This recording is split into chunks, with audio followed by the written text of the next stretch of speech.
Hey, first service, 1st through 4th grade leaders, this video is for you. Second service, hop over to the other video since we're splitting activities. I have a few pro tips I want to share with you before I share our updates for the weekend. First pro tip, kids need to sit in a circle when they arrive.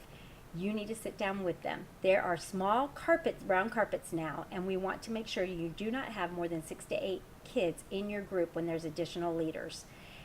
As soon as the kids arrive, get them seated. This will set the tone for your small group. Second pro tip, share your name with the kids and have all the other kids share their name as well. You can do this before large group or after large group, depending on the number of your kids. Third pro tip, please keep your kids in your small group as parents arrive and pick up.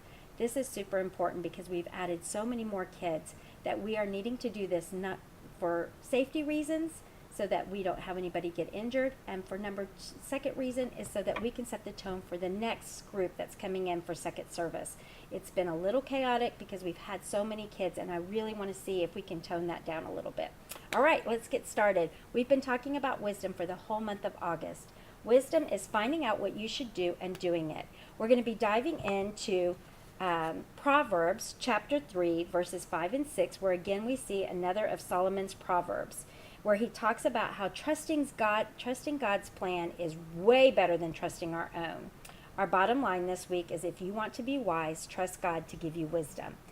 As the kiddos arrive and you get in your small group, you are going to make paper airplanes to start off.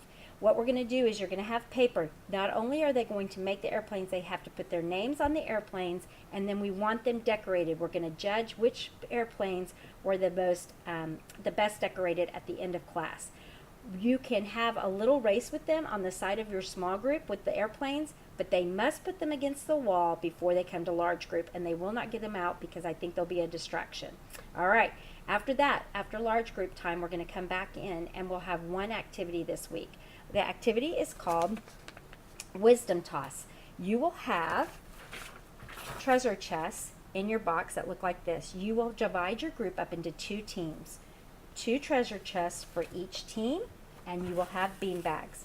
You will have the kids line up against the wall, set the treasure chest out, and give each kiddo a chance to toss their bean bag onto the treasure chest. Then they hand the bean bags to the person behind them, and you go all the way through the line.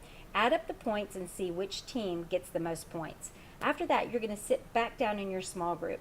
All the kiddos are going to open the Bible and look at Proverbs chapter 16, verse 24, where you will read the verse. Now, what you're going to do is you're going to have an opportunity to show the kids that there are verses in the Bible to give them wisdom. This first one you're going to all do together. So you look at the verse, and it is, kind words are like honey, they are sweet to the spirit. And you're going to ask them, you see someone who is on the playground who is sad, what could you do that matches this verse? And let the kids allow them to share with you. Then the remainder of the verses, you will not have time for the kids to help look up every single verse, but you will have them marked. I will have them pre-marked in the Bible. You read the scenario, you read the verse to them, give them the scenario, and allow them to discuss. Then there will be some additional discussion questions. This is a great opportunity for you to really dive deep with our kids. I'm finding out more and more that we have a lot of kiddos that are really trying to understand the circumstances that they're living in and trying to understand how to add God to their life. And we're going to share a lot about that in our training coming up in September. So this is a great opportunity to dive deeper into these discussion questions. If you don't get to all the scenarios, I'm okay with that, as long as you're allowing these kids to connect with you and you're providing a safe and trusting place for them to share. Then you're going to, the next activity is to just take prayer requests and close them down in prayer. All right, I hope you're having a great week. Hope that these pro tips will help you, and I can't wait to see you and huddle up on Sunday.